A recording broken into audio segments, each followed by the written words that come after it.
Halo, Assalamualaikum warahmatullahi wabarakatuh. Selamat datang teman-teman semua di kelas pengantar studi perdamaian dan keamanan. Hari ini saya akan menemani teman-teman untuk diskusi terkait dengan definisi keamanan dan bagaimana kita mampu untuk meredefinisi konsep keamanan yang didikotomi menjadi dua bagian, yaitu keamanan tradisional dan keamanan non-tradisional. Menurut saya, hal paling umum yang teman-teman harus ketahui bersama adalah terkait dengan apa itu keamanan. Jadi, dalam ilmu hubungan internasional, keamanan sendiri dilihat sebagai sebuah alat politik yang sangat kuat, yang mana mampu untuk eh, mendapatkan perhatian, dan ini merupakan sebuah prioritas, hal yang prioritas untuk digunakan sebagai pembuktian capability dari sebuah pemerintahan. Nah, isu terkait dengan keamanan ini sendiri kemudian dipandang sebagai suatu hal yang harus dipenuhi oleh negara. Nah, tetapi konsep terkait dengan keamanan ini mengalami perkembangan sehingga kondisi aman itu tidak saja dilihat dari sejauh mana sebuah negara menghilangkan konflik yang terjadi atau sejauh mana sebuah negara mencoba menjaga negaranya untuk tidak terjadi perang di dalamnya, tetapi lambat laun kita akan berbicara terkait dengan keamanan itu tidak hanya dilihat dalam tataran state, tetapi juga dalam tataran individu itu sendiri. Konsep keamanan ini merupakan sebuah hal yang krusial, hal yang penting, dan sebuah agenda yang mana harus untuk dipenuhi begitu.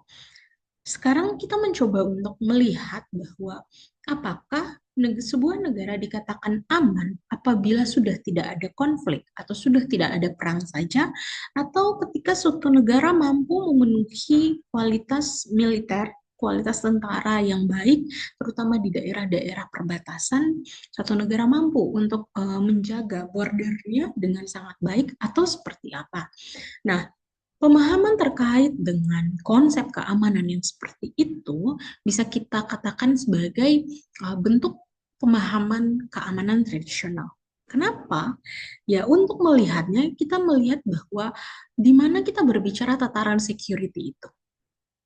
Apakah kita akan berbicara dalam lingkup yang besar, yaitu keamanan negara, atau seperti apa? Maka untuk mendeteksi itu, kita harus melihat dulu konsep keamanan ini seperti apa yang mau di-achieve oleh sebuah negara.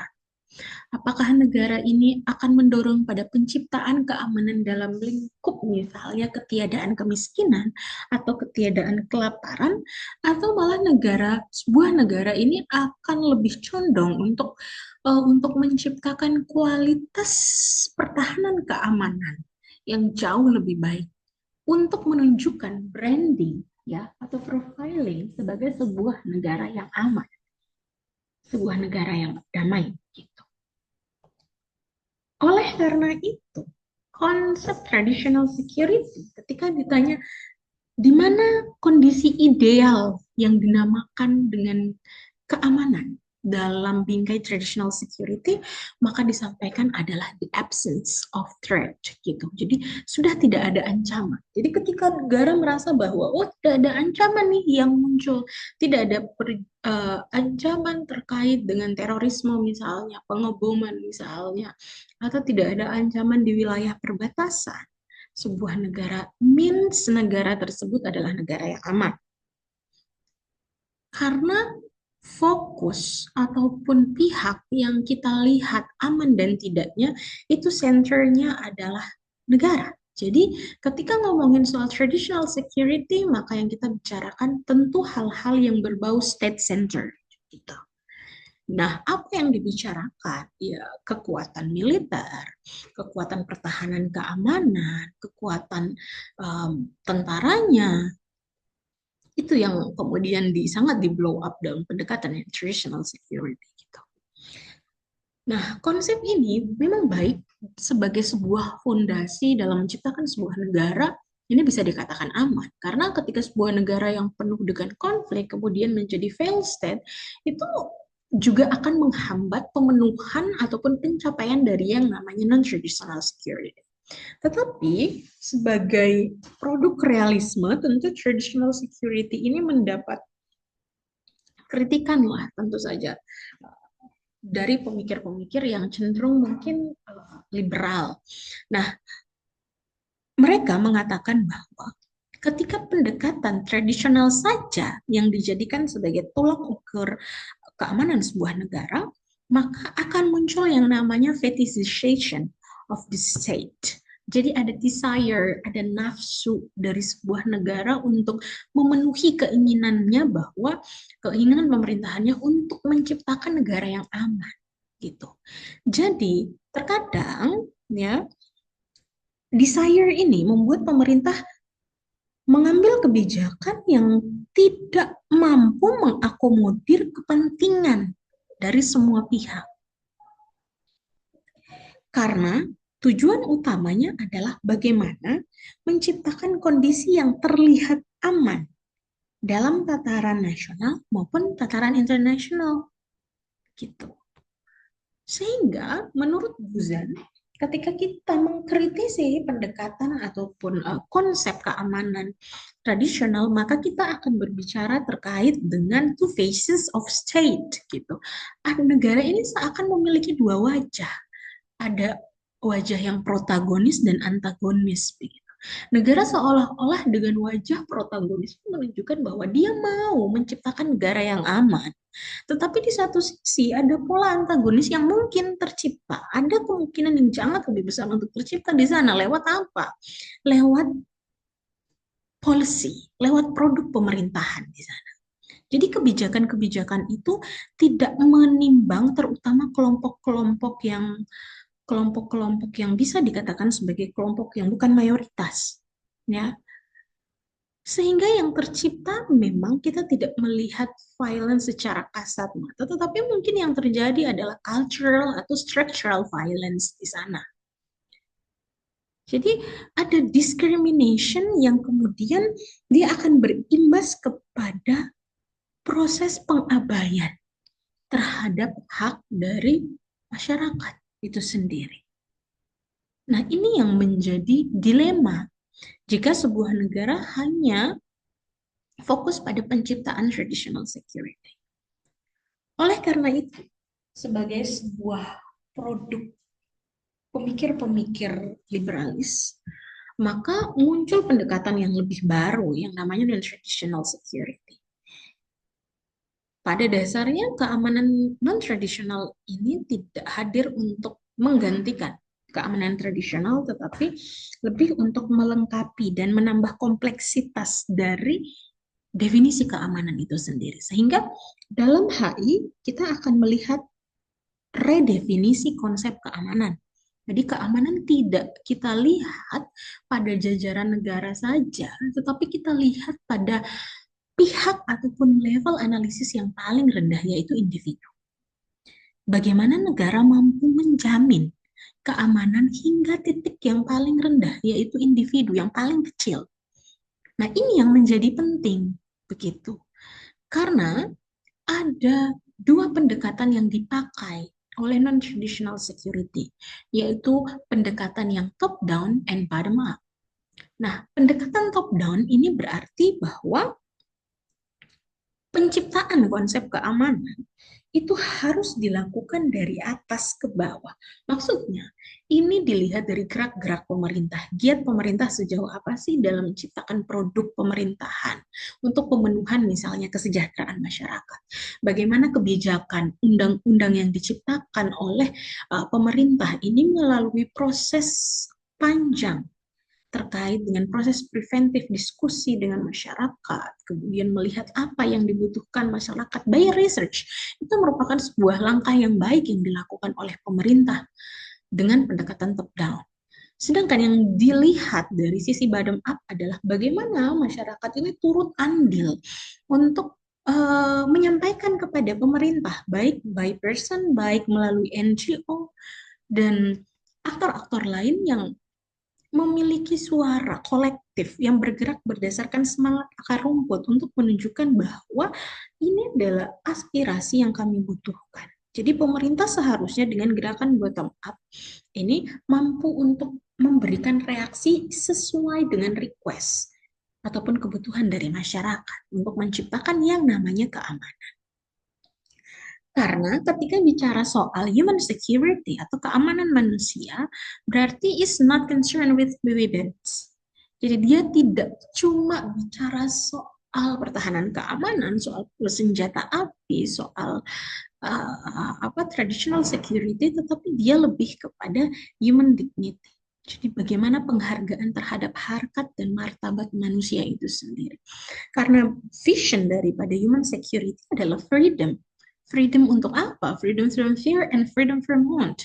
Jadi setiap individu, setiap manusia memiliki kebebasan dari segala bentuk rasa takut.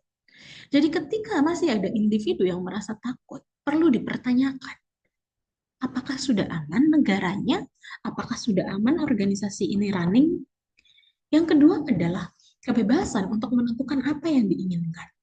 Jadi tidak ada pembatasan terhadap kebebasan dari manusia ataupun individu untuk menentukan apa yang dia mau. Tidak ada cultural, tidak ada structural violence yang mengakar kuat dan menjulang tinggi dalam proses kita bersosialisasi. Ini yang ingin dicapai oleh human security. Konsep terkait dengan human security ini sebenarnya sudah menjadi concern yang cukup cukup fokus begitu dari United Nations melalui UNDP di tahun 94. Nah, di tahun ini UNDP mengeluarkan Human Development Report yang menyatakan bahwa setidaknya ada 7 fields ataupun ada 7 poin, ada 7 aspek yang harus betul-betul diakomodir oleh uh, sebuah negara sebagai upaya untuk mensinergikan konsep keamanan tradisional dan non-tradisional. Nah, ini kita bicara soal kompleksitas dari keamanan non-tradisional karena dia tidak saja melihat pada tataran ada perang atau tidak sejauh mana kekuatan senjata atau militernya, tapi lebih daripada itu, dia melihat ada keamanan ekonomi di sana, ada keamanan pangan, ada keamanan kesehatan, ada keamanan lingkungan, ada keamanan komunitas, ada keamanan politik, dan yang paling kecil adalah keamanan individu. Nah, ketika kita ulik, ketika kita ngomong human security, economic security means semua masyarakat harus sejahtera. Baru menunjukkan bahwa konsep ini berjalan dengan ideal. Jika masih tinggi masyarakat miskin dalam suatu negara, perlu dipertanyakan keamanan dari negara tersebut. Yang kedua terkait dengan food security begitu. Ada keamanan pangan di sana. Bagaimana pemerintah mampu memastikan isi piring dari setiap masyarakat itu sudah sesuai dengan kebutuhan gizi dan nutrisi. Kemudian health security, bagaimana pemerintah mampu untuk menjamin kebutuhan terhadap akses ke fasilitas kesehatan. Environmental security, bagaimana pemerintah ya secara top down ini mampu untuk menjaga kualitas lingkungan dengan baik. Kemudian bagaimana pemerintah secara community security adalah bagaimana memberikan kebebasan kepada masyarakatnya untuk bebas berserikat. Lalu bagaimana negara mampu menjamin keamanan berpolitik dari setiap warga negara, dan yang terakhir adalah bagaimana negara mampu untuk melihat keamanan individu. Maka ketika terjadi proses bunuh diri, ketika tingginya tingkat stres, ketika tingginya tingkat depresi, gangguan mental health berat yang terjadi pada individu, itu tidak terbatas pada kesalahan dari individu sendiri atau lingkungan keluarganya sendiri, tetapi itu related to atau kompleksnya sampai kepada bagaimana pemerintah belum ideal dalam menciptakan sistem keamanan di sebuah negara. Ini yang kemudian menarik dan saya harap teman-teman berpikir lebih jauh terkait dengan konsep keamanan di HI, bahwa keamanan di HI tidak hanya fokus kepada state centered tetapi kepada people centered gitu. Jadi ada redefinisi di sana. Traditional security hadir bukan untuk menggantikan maaf, non-traditional security hadir bukan untuk menggantikan traditional security, begitupun sebaliknya, tetapi kedua hal ini memiliki keterkaitan yang sangat kuat. Ya, ini merupakan sebuah padu padan yang ideal begitu, yang mana seharusnya diaplikasikan oleh pemerintah dengan baik untuk menciptakan negara yang benar-benar aman. Ini ada beberapa referensi yang bisa teman-teman jadikan sebagai acuan dalam pembelajaran terkait dengan keamanan dalam hubungan internasional. Terima kasih atas waktu dan kesempatan dari teman-teman semua. Sampai ketemu lagi. Assalamualaikum warahmatullahi wabarakatuh.